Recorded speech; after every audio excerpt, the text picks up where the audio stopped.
خیبر پختونخوا اور گلگت بلتستان میں طوفانی بارشیں، چلاس میں آبی ریلی کی تباہ کاریاں، سیاحوں کی 15 گاڑیاں ریلی میں بہہ گئیں، 5 لاشیں نکالی گئیں، 4 افراد کو ریسکیو کر لیا گیا، درجنوں افراد لاپتہ، بعض کا تعلق لدھنا سے ہے، سینکڑوں گاڑیوں میں ہزاروں سیاح پھنس کر رہ گئے، علاقے میں کمیونیکیشن کا نظام درہم برہم ہو گیا، رابطے میں دشواری، شاہراہ بابوسر کئی مقامات پر بند، رابطہ سڑکیں، کھیت کھلیان تباہ ہو گئے، سوات کے سیاحتی مقام مالم جبہ میں 2 بچے آبی ریلے میں بہہ گئے، 1 لاش مل گئی، دوسری کی لاش لاپتہ، خاتون بچوں کے ساتھ ندی پار کر رہی تھی، اچانک ریلا آ گیا، مدین میں لینڈ سلائیڈنگ، گھر تودے کی زد میں آ گیا، 3 بچے دب کر جاں بحق، ماں زخمی ہو گئی، قازہ خیلہ، مینگورہ سمیت مختلف علاقوں میں بارش، ندی نالوں میں طغیانی، بنیر کے مختلف علاقوں میں 3 افراد جاں بحق ہو گئے۔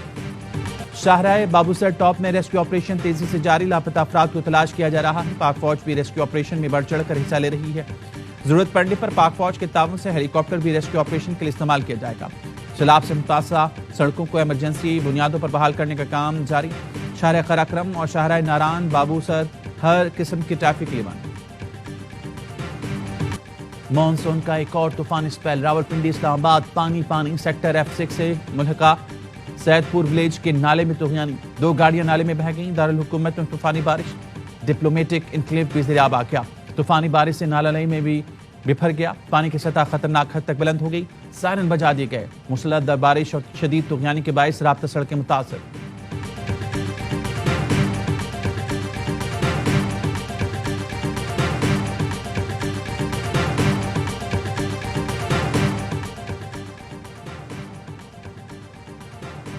پاور ڈویژن کے ماتحت اداروں میں بڑے پیمانے پر مالی بے ضابطگیوں کا انکشاف، آڈٹ رپورٹ کے مطابق بجلی کی 8 تقسیم کار کمپنیاں 244 ارب روپے کی اوور بلنگ میں ملوث نکلی، آئسکو، لیسکو، ہیسکو، میپکو، پیسکو، کیسکو، سیپکو اور ٹیسکو شامل ہیں۔ کمپنیاں لائن لاسز، بجلی چوری، ناقص کارکردگی چھپانے کے لیے اوور بلنگ کرتی تھیں، گھریلو صارفین، زرعی ٹیوب ویلز، وفات پا جانے والے افراد بھی اوور بلنگ سے بچ نہ سکے۔ دستاویزات کے مطابق ملتان الیکٹرک کمپنی نے مردہ افراد کو 4 کروڑ 96 لاکھ روپے کا بجلی بل بھیجا، 5 تقسیم کار کمپنیز نے صارفین کو 47 ارب سے زائد کی اوور بلنگ کی۔ بلوچستان میں قتل کی گئی خاتون کو 7 اور مرد کو 9 گولیاں ماری گئیں، خاتون کو سر، پیٹ اور سینے پر 7 گولیاں ماری گئیں، مرد کو پیٹ اور سینے پر 9 گولیاں مار کر قتل کیا گیا۔ جوڈیشل مجسٹریٹ کے حکم پر قبر کشائی کے بعد پوسٹ مارٹم، مرد اور خاتون کو 47 دن پہلے 4 جون کو قتل کیا گیا تھا۔ پولیس سرجن نے پوسٹ مارٹم کی قبر کشائی کے وقت جوڈیشل مجسٹریٹ بھی موجود تھے۔ Chief justice Balochistan high court نے غیرت کے نام پر دہرے قتل کا نوٹس لے لیا۔ ایڈیشنل چیف سیکرٹری داخلہ IG پولیس آج طلب، اعلامی میں کہا چیف جسٹس روزی خان ڈگاری میں خاتون اور مرد کے قتل کی خبروں اور ویڈیو پر نوٹس لیا۔ بلوچستان میں قتل کیے گئے مرد اور خاتون آپس میں شادی شدہ نہیں تھے، خاتون 5 بچوں کی ماں، مرد 4 بچوں کا باپ تھا۔ وزیر اعلیٰ بلوچستان سرفراز بگٹی کی پریس کانفرنس، کہا فریقین FIR کے لیے تیار نہیں تھے، قبائلی سردار سمیت 11 ملزمان کو حراست میں لے لیا، متعلقہ DSP معطل کر دیا گیا، ریاست مظلوموں کے ساتھ کھڑی ہے، ذمہ داروں کو نہیں بخشیں گے۔ وزیراعظم شہباز شریف کی بلوچستان میں خاتون اور مرد کے قتل کی مذمت، سرفراز بگٹی کو ٹیلی فون، مکمل تحقیقات کی ہدایت۔ شہباز شریف نے کہا کوئی قانون سے بالاتر نہیں، ملزمان کو قانون کے کٹہرے میں لانے کے لیے تمام تر قانونی اقدامات کیے جائیں گے۔ دہرے قتل کا مقدمہ ریاست کی مدعیت میں درج، مقدمے میں نامزد سردار شیرباز کو انسداد دہشت گردی عدالت نے جسمانی ریمانڈ پر دے دیا، نامزد 15 ملزمان میں 11 گرفتار ہیں۔ FIR کے مطابق ملزمان جوڑے کو قتل کرنے سے پہلے سردار شیرباز خان کے پاس لے کر گئے، جس نے دونوں کے قتل کا حکم دیا۔ حکمران اتحاد کو ایوان بالا میں بھی 2/3 اکثریت حاصل ہو گئی۔ خیبر پختونخوا سینٹ الیکشن میں حکومت کو 6 اور اپوزیشن کو 5 سیٹیں مل گئیں۔ PTI کے مراد سعید، فیصل جاوید، نور الحق قادری، مرزا خان آفریدی جنرل نشستوں پر سینیٹر بن گئے۔ اپوزیشن سے JUI کے عطاء الحق درویش، پیپلز پارٹی کے طلحہ محمود، نون لیگ کے نیاز احمد سینیٹر بن گئے۔ ٹیکنوکریٹ کی 2 سیٹوں پر PTI کے اعظم خان سواتی اور JUI کے دلاور خان منتخب۔ خواتین کی نشست پر PTI کی روبینہ ناز اور پیپلز پارٹی کی روبینہ خالد سینیٹر بن گئی۔ مزید 5 نشستیں جیتنے کے بعد سینٹ میں حکمران اتحاد کو 2/3 اکثریت حاصل ہو گئی۔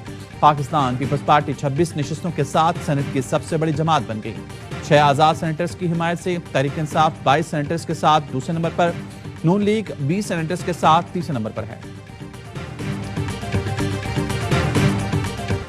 خیبر پختونخوا سینٹ الیکشن میں حکومت اور اپوزیشن ہارس ٹریڈنگ روکنے میں کامیاب، وزیر اعلیٰ خیبر پختونخوا کہتے ہیں ثابت ہوا ہم بکنے والے ہیں نہ جھکنے والے۔ جنرل نشستوں پر پارٹی ووٹ کسی اور کو کاسٹ نہیں ہوا، ٹیکنوکریٹ کی سیٹ پر ہمارا ایک ووٹ اپوزیشن کو ملا ہے۔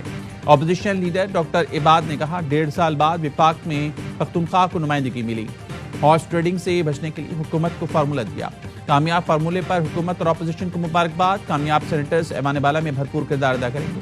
پی ٹی آئی کی نو منتخب سینیٹر روبینہ ناز نے کہا کچھ لمحے ایسے آئے کہ ہم خود بھی ڈگمگا گئے۔ کراچی میں ماڈل اور اداکارہ حمیرہ اصغر کے فلیٹ سے کچھ نئے ثبوت مل گئے۔ فلیٹ میں 3 سے 4 جگہ پر مٹی کے برتن میں سفید پاؤڈر رکھا تھا۔ پولیس کا کہنا ہے پاؤڈر کیمیکل تجزیے کے لیے لیبارٹری بھیجا جائے گا۔ ممکنہ ہے سفید پاؤڈر کی وجہ سے لاش کی بدبو نہ پھیلی ہو۔ کیمیکل تجزیے سے ہی معلوم ہو سکے گا سفید پاؤڈر کیا ہے۔ عالمی وبا، مالیاتی بحران اور موسمیاتی تبدیلی نے ترقی کے ثمرات پلٹ دیے۔ 2030 میں 5 سال باقی ہیں، صرف 35% اہداف درست سمت میں ہیں۔ نائب وزیر اعظم اسحاق ڈار کا اقوام متحدہ کے اعلیٰ سطح سیاسی فورم سے خطاب، کہا چیلنجز کے باوجود پاکستان 2030 ایجنڈے کے حصول کے لیے پرعزم ہے۔ مالیاتی استحکام کے لیے کلیدی معاشی اصلاحات کی گئی ہیں۔ SIFC سے ترجیحی شعبوں میں غیر ملکی سرمایہ کاری کو فروغ مل رہا ہے۔ ترقی پذیر ممالک کو گرانٹ اور رعایتی وسائل تک رسائی دی جائے۔ نائب وزیر اعظم کی UN secretary general Antonio Guterres سے ملاقات، مذاکرات اور سفارتکاری کے ذریعے قیامی امن کی ضرورت پر زور دیا۔ اسحاق ڈار سلامتی کونسل میں پاکستان کی صدارت کے تحت اعلیٰ سطح اجلاسوں کی قیادت کریں گے۔ 2 ریاستی حل سے متعلق بین الاقوامی کانفرنس میں پاکستان کی نمائندگی کریں گے۔ چینی کیوں پہلے برآمد اور پھر درآمد ہوتی ہے؟ قومی اسمبلی کی قائمہ کمیٹی تجارت نے چینی اسکینڈل کی تحقیقات کے لیے عاطف خان کے زیر صدارت کمیٹی قائم کر دی۔